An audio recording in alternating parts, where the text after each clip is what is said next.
So in this video, we're going to talk about linear transformations, and a transformation is just a function. You input a vector and you output a vector. Okay, so you input a vector x and you output a vector t of x, and t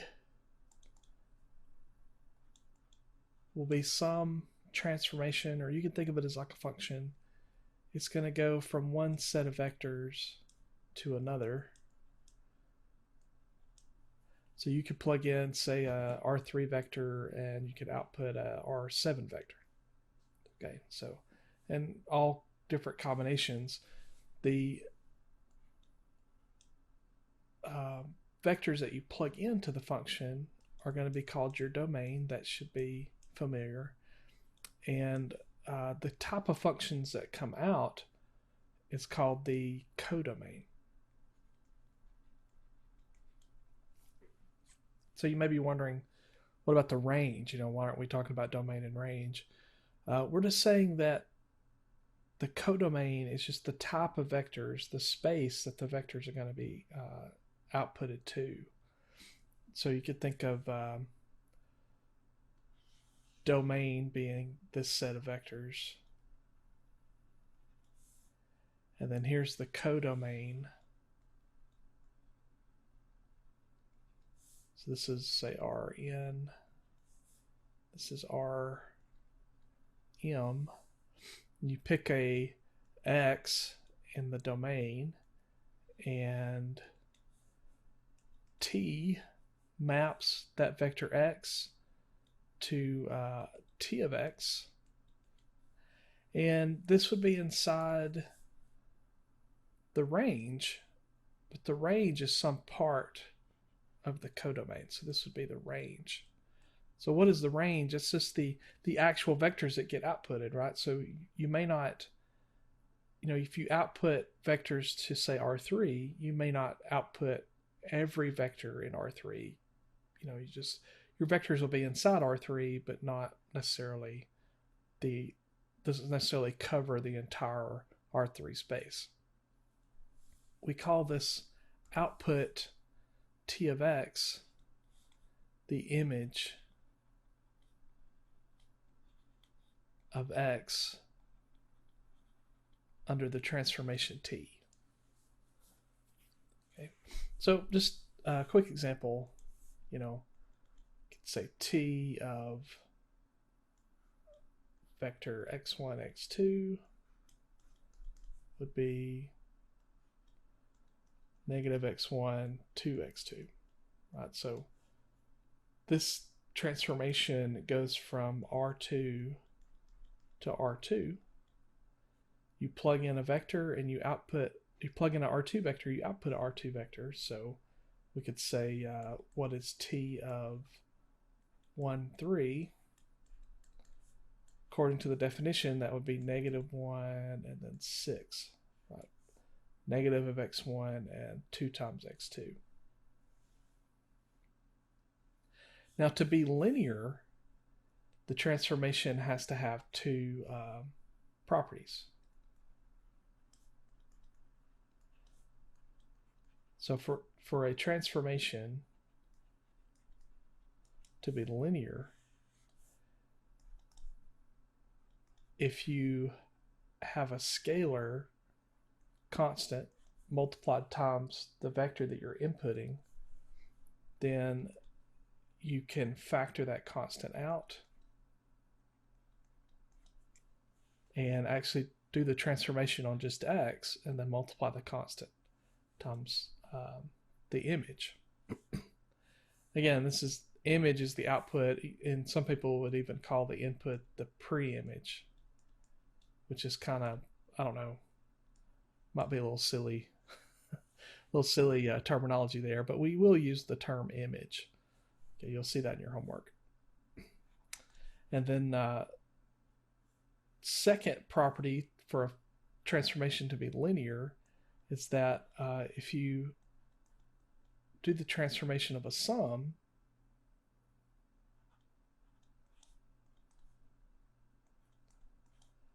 then you can do those transformations separately. You can split those up into the sum of two transformations.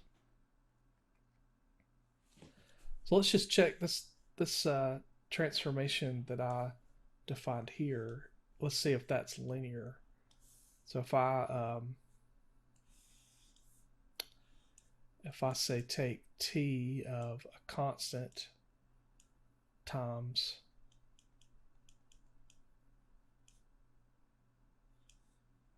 the vector, is that going to be the same as multiplying that constant after I do the transformation?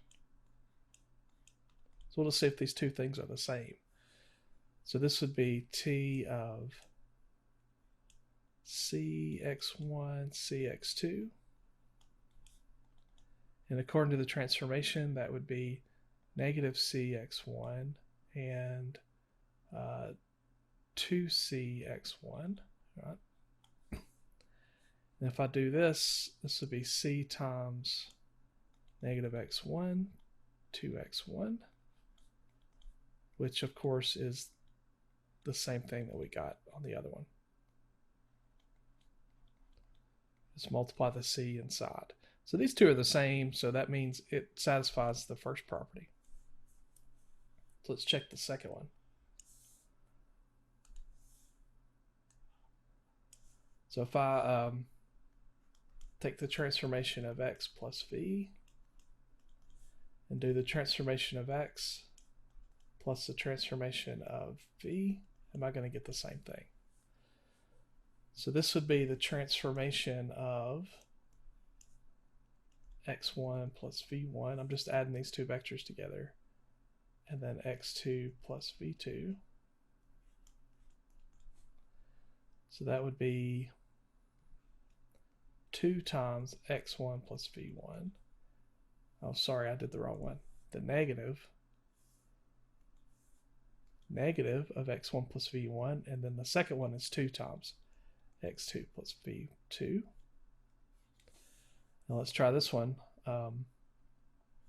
T of x would be negative x1 to x2, and t of v would be negative v1 to v2. If I add those together,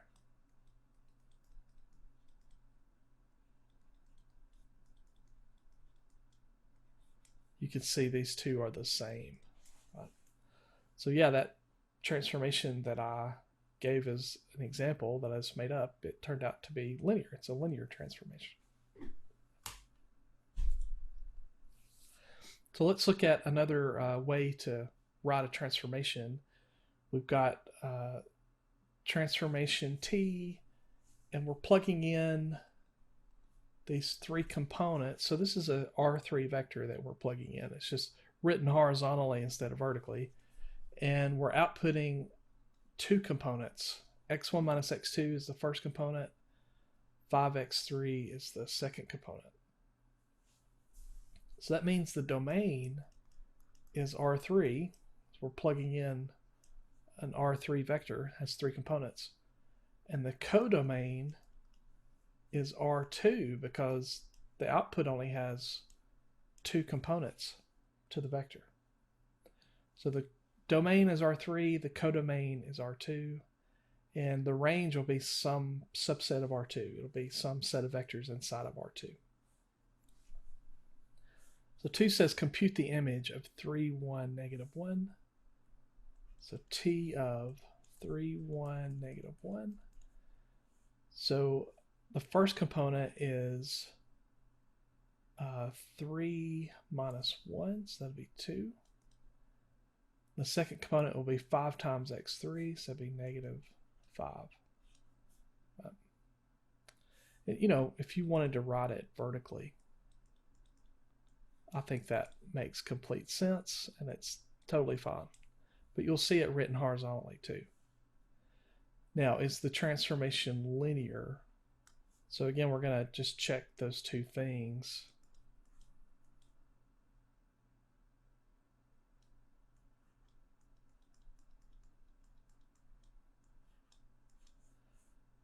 right? Check those two properties. I'm going to see if I can factor out scalars. So I need to compute both of these and just show that they're the same if it's linear.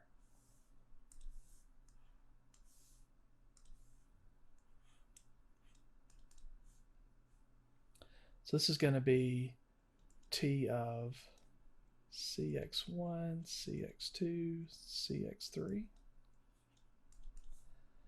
That's going to be the first component. Yeah, first component minus the second. And then 5 times the third component.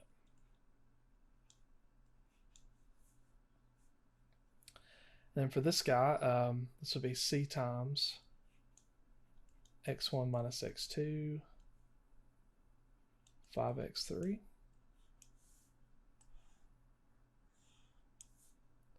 And when I multiply the c's inside, distribute here, and you see that those are the same. So that satisfies the first condition. The second condition would be, let's do two vectors, say x plus v, and then we'll do t of x plus t of v and see if those are the same. So t of x plus v, so that'd be t of x1 plus v1, x2 plus v2, x3 plus v3.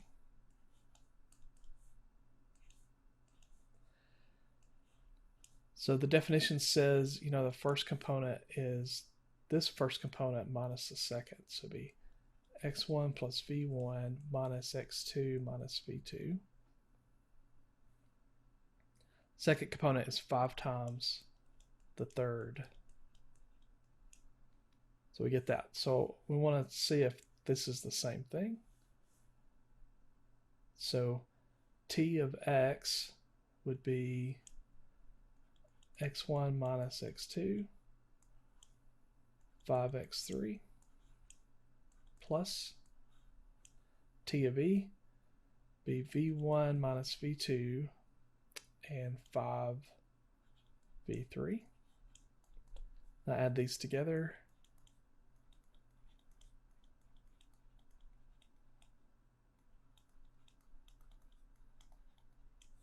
We see that, again, these are the same thing. Right, so it satisfies both conditions, so we'll say yes. They are linear.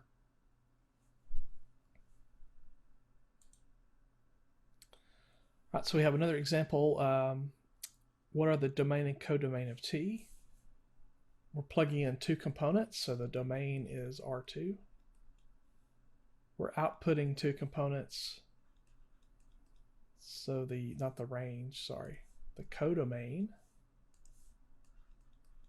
The codomain is R2. Let's compute the image of 2, 7. So t of 2, 7 is 3, and then the second component is the sum of these two, so it'd be 9. So t of 2, 7 is 3, 9. Is this linear? I'm going to check the first condition.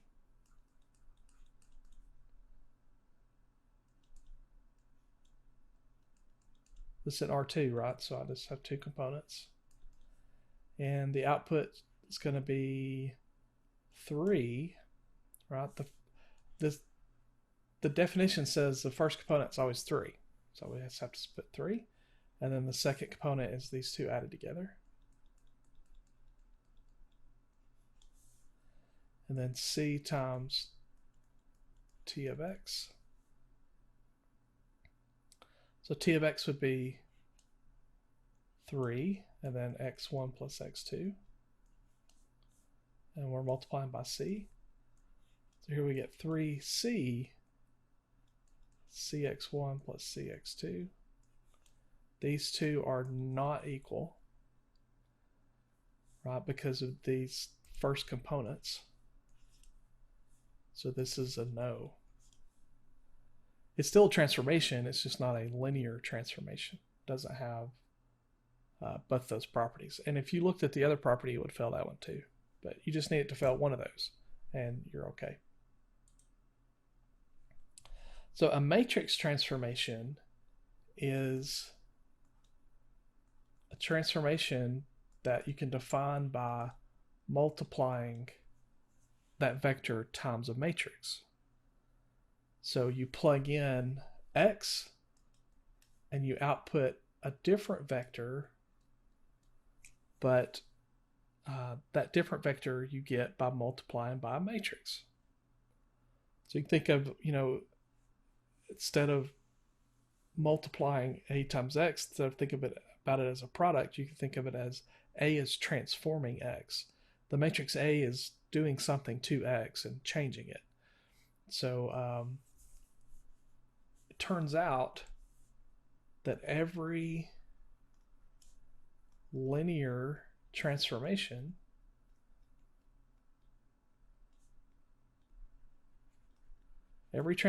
that's linear can be written as a matrix transformation.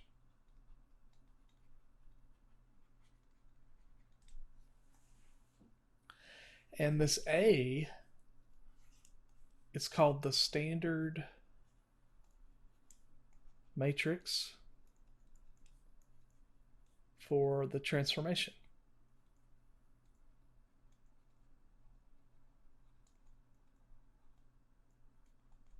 For the transformation T. It's the standard matrix for that transformation.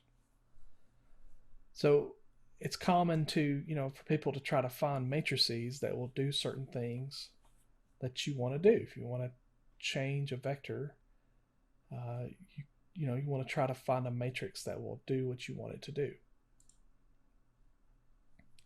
So we're defining T as A times X, and we're given A, and we have some vectors U, B, and C.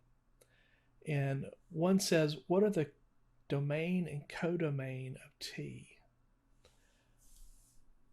So T is A times X. So A times X, first of all, to be able to multiply these, the dimensions have to match, right? So A here is a 3x2 matrix. So what does that mean the vector X has to be? In order for these to match, X has to be a 2x1. So these two have to be the same. So that means X is a 2x1 vector. That means your domain is in R2. You're plugging in X. And then what you get outside, the result of the product is a 3x1 vector. So that means your codomain is R3. You just can figure that out from the matrix. So 2 says find the image of U under T. So T of U is just going to be A times U. So we'll just multiply the matrix A times the vector U.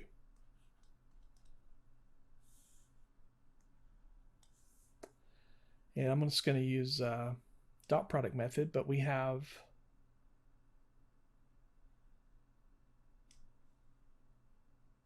going to have a 3x1 vector, right? So this is going to be an R3 vector. So the first component is 2 plus 3, that's 5. And then the second one's going to be 6 minus 5, be 1. The third one's going to be -2, -7, so -9. So that's the image, that's T of U.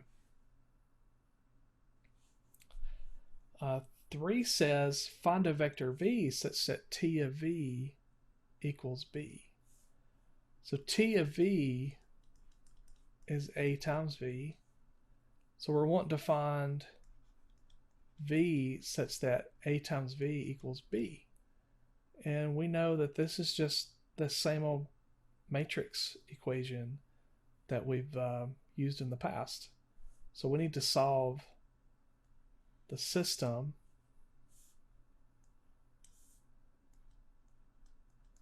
by using an augmented matrix. And we just need to plug in b on the right side. So b is 3, 2, negative 5.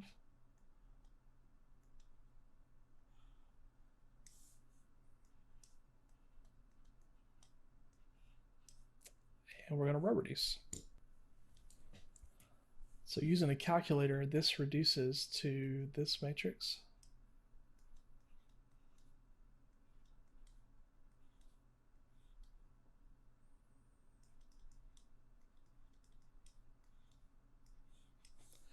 And remember, we're looking for v, so this is, say, component v1, component v2 of our variables. So v1 is 1.5, or you could say 3 halves. And v2 is negative 0.5 or negative 1 half. So v would be 3 halves and negative 1 half. So if I plug in v into the transformation, I will get the vector b.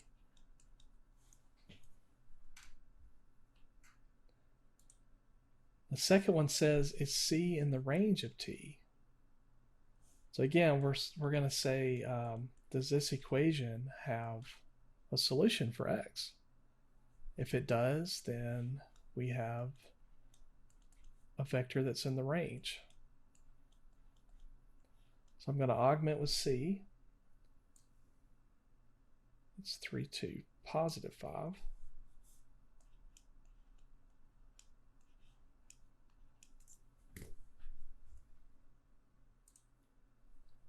So when I row reduce this with a calculator, I get this. Remember, it's augmented here, so we get this no solution. So the answer is no. So this c is not in the range. It's an R3 vector, but it's not one that we can get by doing this transformation.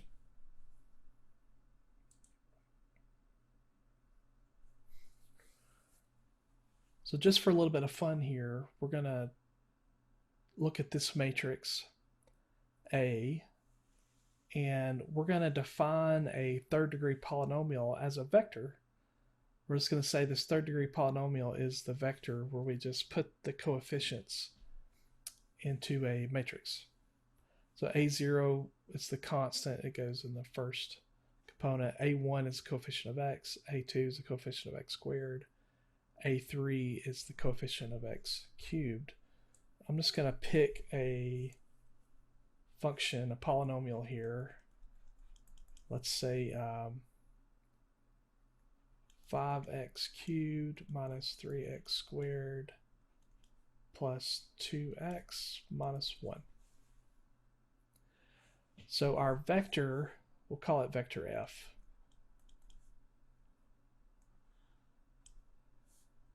So this constant goes first, coefficient of x goes second, x squared third, and x cubed last.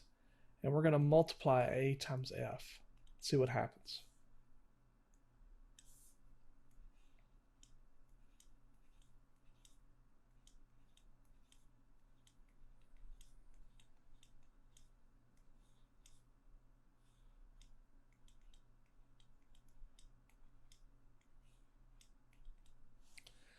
So I'm just going to use dot product method, and let's just check the dimensions here. This is a 3 by 4. This is a 4 by 1. So we're going to get a 3 by 1 vector. So I get 0, 2, 0, 0. And I get 0, 0, negative 6, 0. And then lastly, I get 0, 0, 0, and then 15. So if I convert this back into this notation, we'll say AF is 2 minus 6x plus 15x squared, or 15x squared minus 6x plus 2.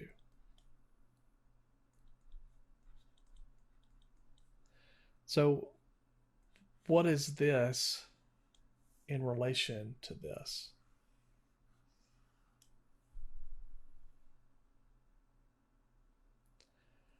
So if I take the derivative of f, I multiply 3 times 5 and I subtract 1 from the exponent, so it'll be 15x squared, so that's this.